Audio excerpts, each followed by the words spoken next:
Kung kaya't dito sa aming petisyon na tinulog sa Korte Suprema, sinasabi namin itong proceedings na ito ay paraan lang para pagalitan kami o patahimikin.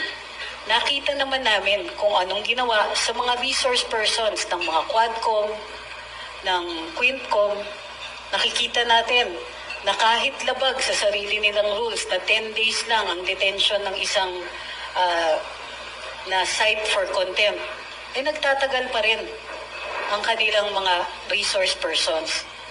Nakita namin sa ibang mga hearing nila ang marahas na pagtatanong at kadalasan sa halos kawalan ng respeto, lalong-lalo alam namin bilang mga ordinaryong mamamayan,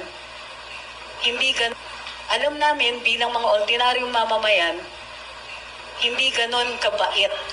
Mabait pa ang lagay na yon ang ituturing nila sa amin. Ace Barbers, kung saan natawag po kami na fake news vloggers, pseudo-journalists, political analysts. Ito ay sa interview.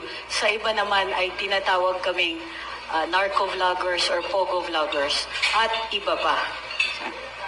Dahil sa mga naunang mga sinabi ng ating mga kinatawan na nasa Kongreso, naging maliwanag sa amin na mayroong ito po ay isang paraan para patahimikin kami. Patahimikin sa pamamaraan ng marahas na pagtatanong doon sa bahay nila, sa House of Representatives nila. Sigurado kami magagamit ito sa amin. Hindi kami pinapatawag para marinig yung aming boses, marinig ang aming quote-unquote expertise.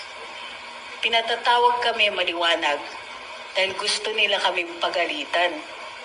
Nang sa gayon, ang ibang magtatahas, ang ibang gugustuhin gumamit ng social media para maging kritikal at pagsabihan ang ating mga opisyales ay mapipigilan. Mapipigilan pati kami. Ang tawag po dito,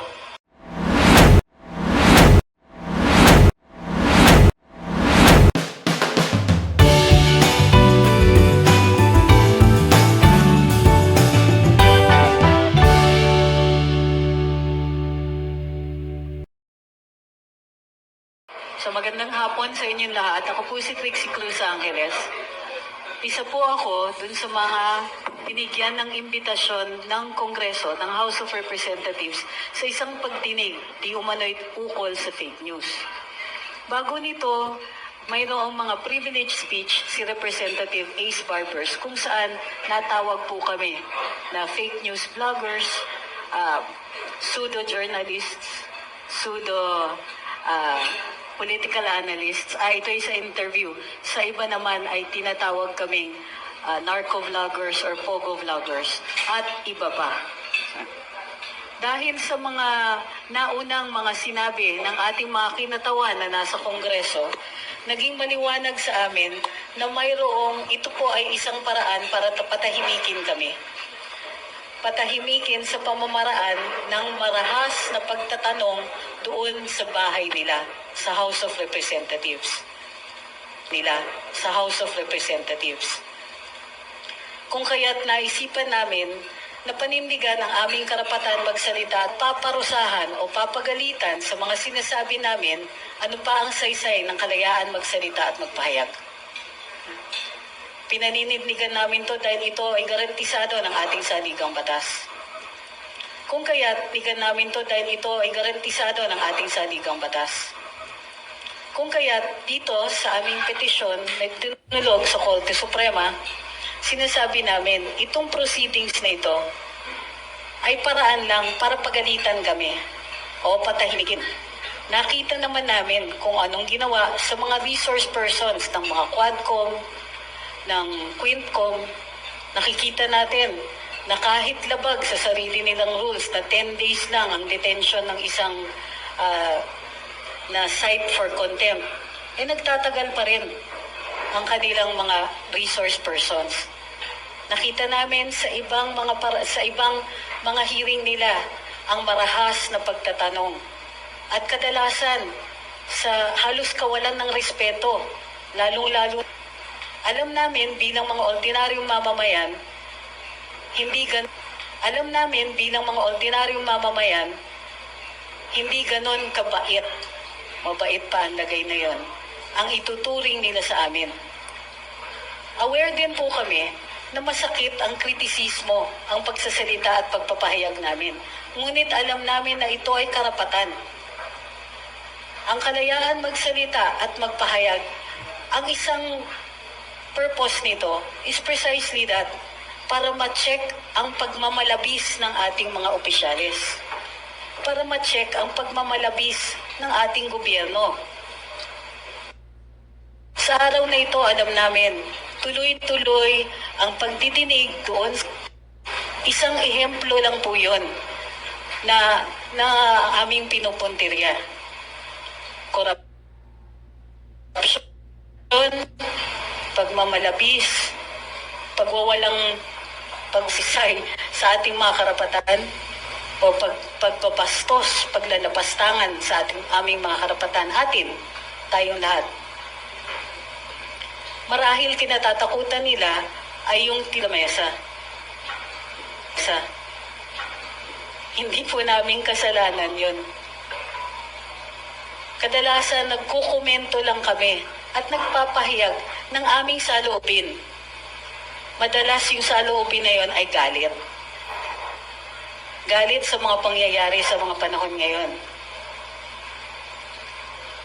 Dahil pumunta sa imbitasyon, imbis na pumayag at tanggapin ang imbitasyon ng Kongreso, ng House of Representatives, sa Korte Suprema at nag-file ng aming petisyon. Dito sa petisyon, sinasabi namin, at liwanagin ko lang hindi po ako yung abogado dito, petitioner po ako. Dito sa aming petisyon, sinasabi namin, itong hearing, itong inquiry in aid of legislation, itong proposed na legislation nila, pareho yan. Ang pagdidinig ay isang pagalitan kami, posibleng pahiyain kami, posibleng i-detain kami bilang paghihiganti sa mga sinabi namin. Ang pinopropose nilang batas, maliwanag, labag sa saligang batas na nagsasabing no law shall be passed abridging the freedom of speech. Itong pagtulog namin sa Korte Suprema ay isang paraan para paglabanan namin ang lumiliit na espasyo para sa ating demokrasya. Matagal na tayong hindi ganito, point out ko lang.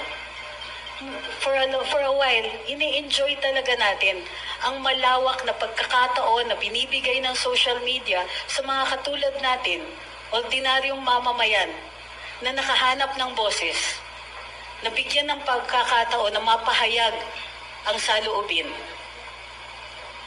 Ang ginagawa po ng House of Representatives ay nananakot. Gusto nila takutin ang ordinaryong mamamayan maging kritikal sa mga nagmamalabis na mga opisyalis, sa mga pagmamalabis ng ating gobyerno. Anong gusto nila?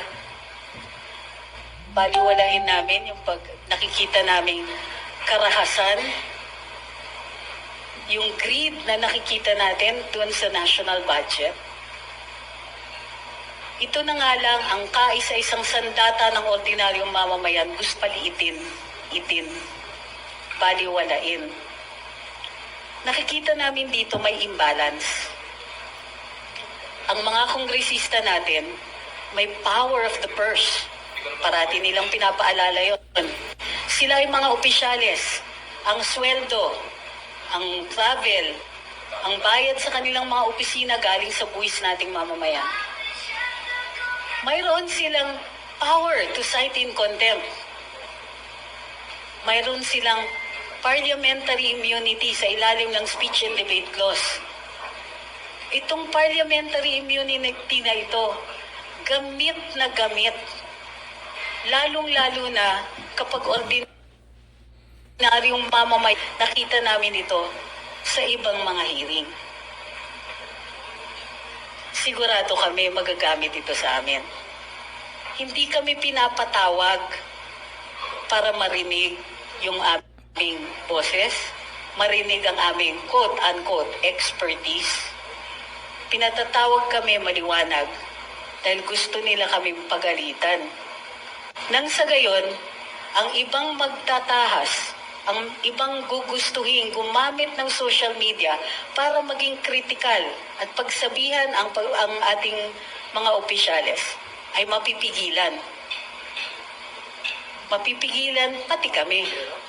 Ang tawag po dito, prior restraint at matinding pinagbabawal ng saligang batas.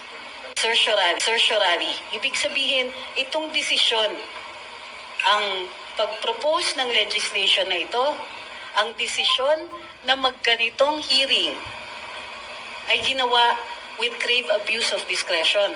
Ibig sabihin, wala ito sa mandato nila. Walang mandato ang Kongreso na tanganin ang karapatan ng mga mamamayan. Hayag. Pinipigilan namin sila, pinapipigilan namin sila na ituloy, itigil yung sa aming mga nagsasalita sa social media. At tapusin ito. Ang proposed legislation po, sinasabi nila, regulatory framework for social media. Wala ngang regulatory framework for traditional media eh. Walang framework at all, regulatory framework for any form of expression. Maliban lang dun sa classification na ginagawa natin for movies and television and radio. Wala tayong board exam para sa mga vloggers. Wala tayong paraan para mag-decide kung sino lang ang pwedeng magsalita at magpahayag. Ginagarantiya ng saligang batas na ito ay para sa lahat. Kahit hindi kami congressman. Ang prayer is itigil ito, itigil ang pananakot, itigil yung mga aksyon na nagbibigay takot sa ibang tao na magsalita at magpahayag. Naway